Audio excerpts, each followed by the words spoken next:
Baik, langsung saja mungkin untuk pertanyaannya. Di yaumil akhir nanti kan ada yang namanya yaumil mizan, itu pertimbangan gitu kan. Nah itu bagaimana kalau timbangannya itu sama, artinya seimbang. Nah, apakah itu nanti akan berada di tengah-tengah antara surga dan neraka atau seperti apa?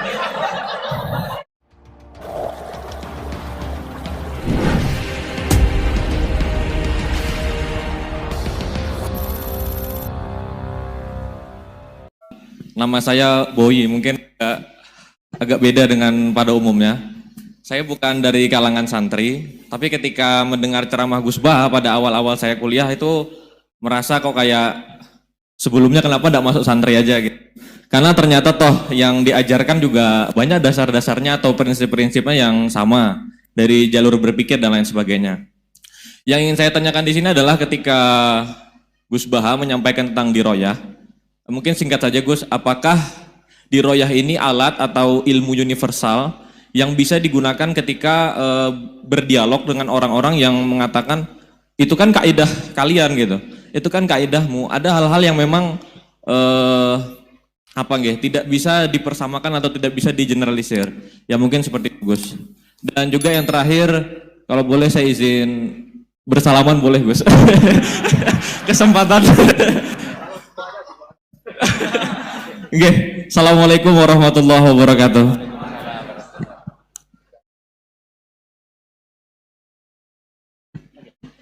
Baik, kita kumpulkan dulu satu lagi, ya.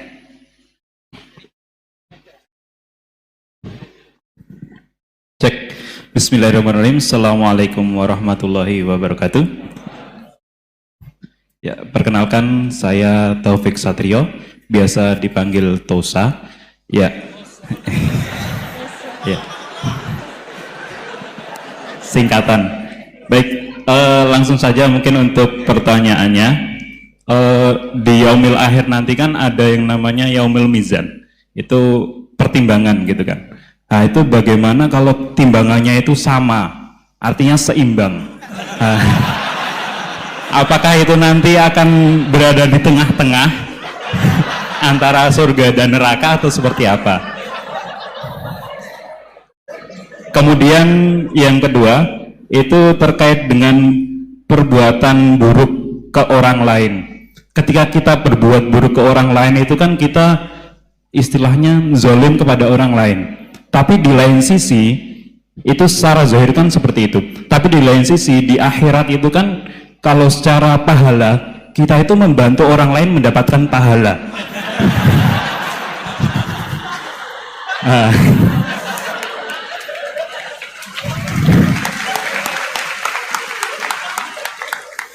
jadi seperti apa Gus? Terima kasih. Assalamualaikum warahmatullahi wabarakatuh. Terima kasih Mas Tosa, ya. Silakan Ibu, ya.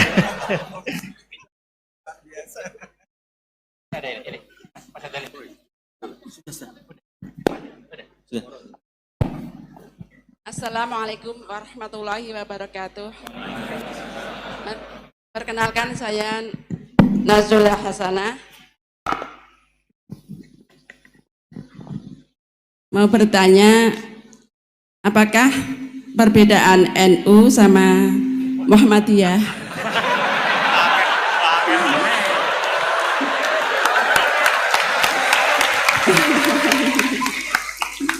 Tadi kan dijabarkan, terus dalam sholat subuh itu kan ada yang pakai doa kunut, ada yang enggak.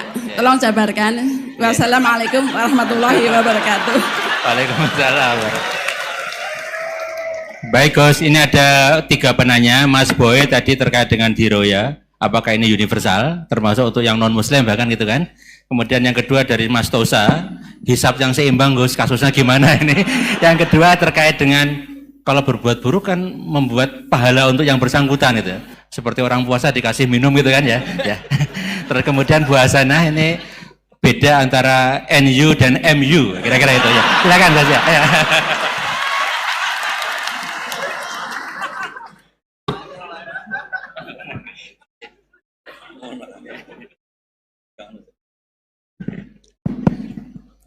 Bismillahirrahmanirrahim. Sebelum saya jawab, saya senang kalian semua senang dengan sesuatu yang taat itu.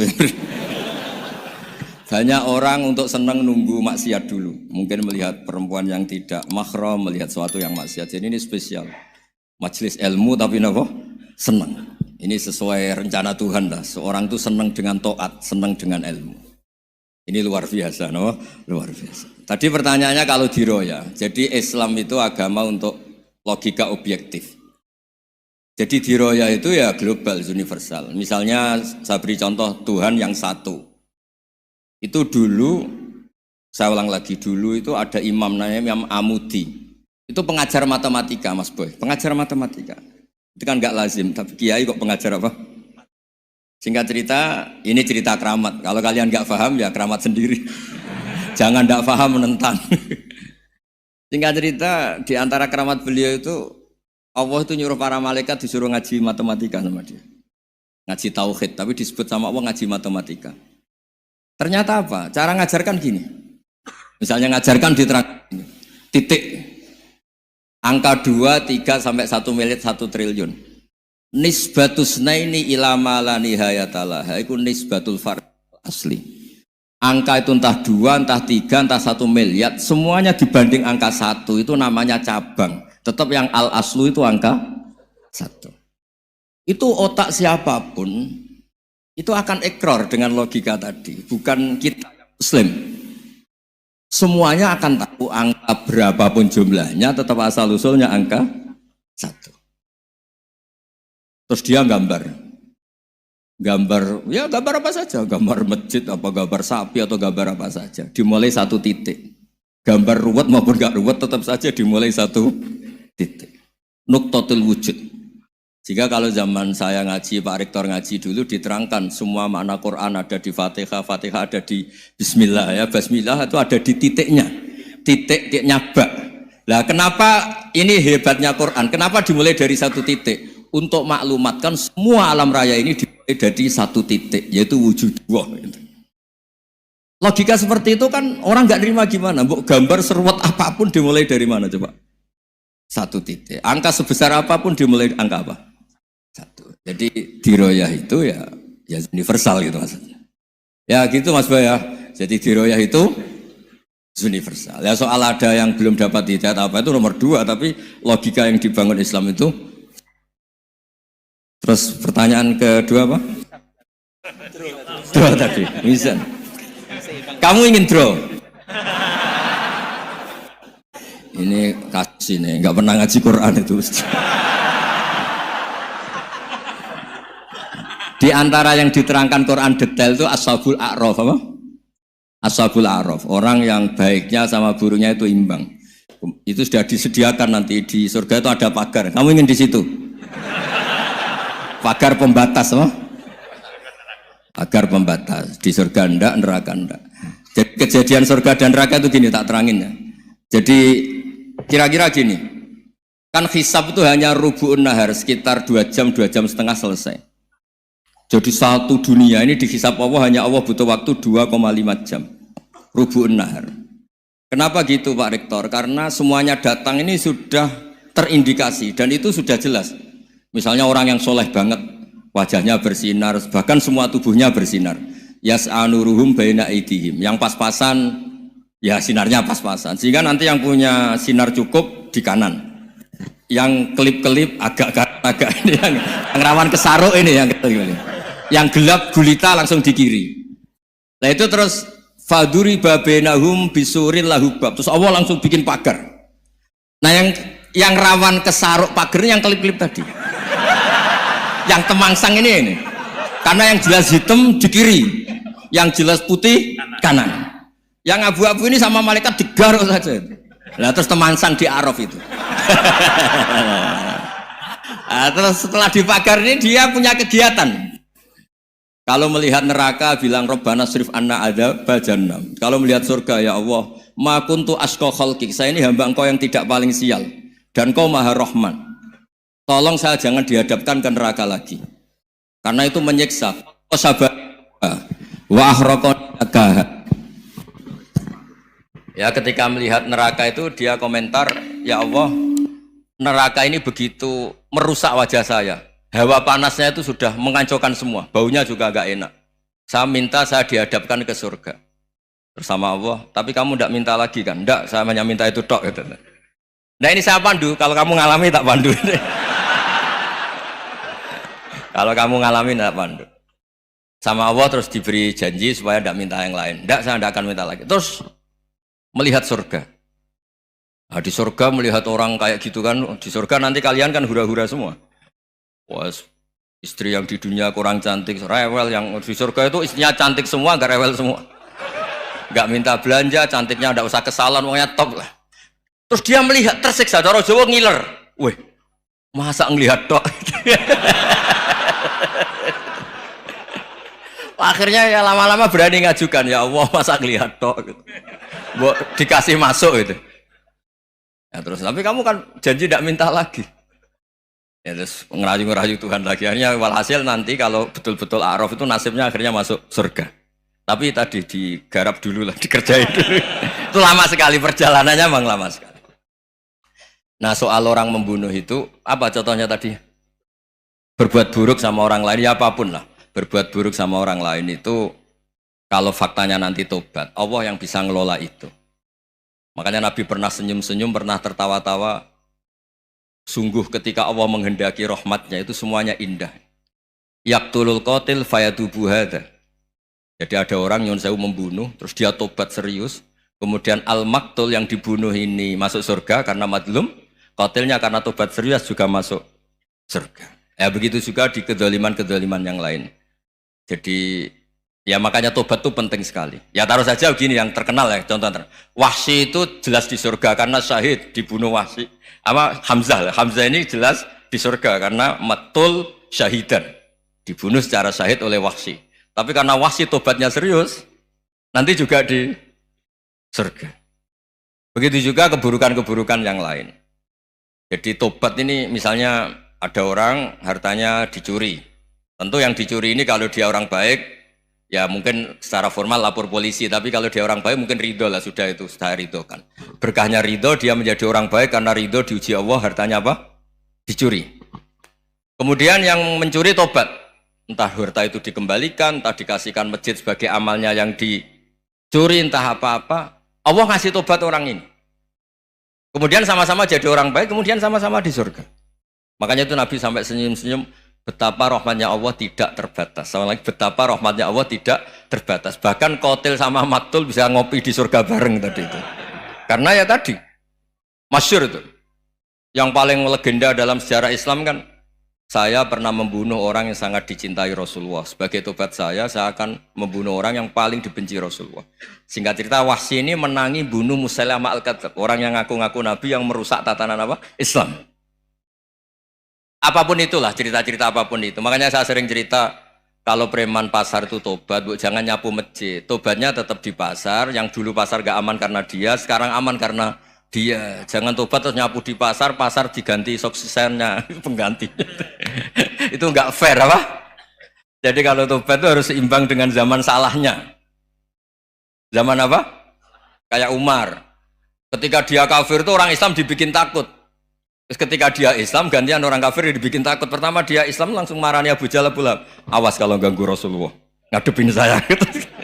Itu fair. Kenapa? Fair.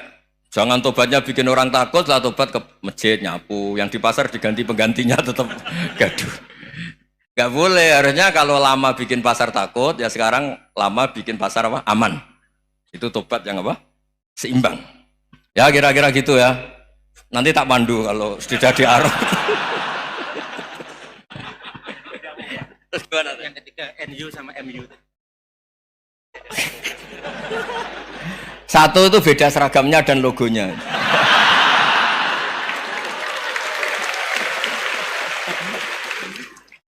Kedua nama ketua umumnya.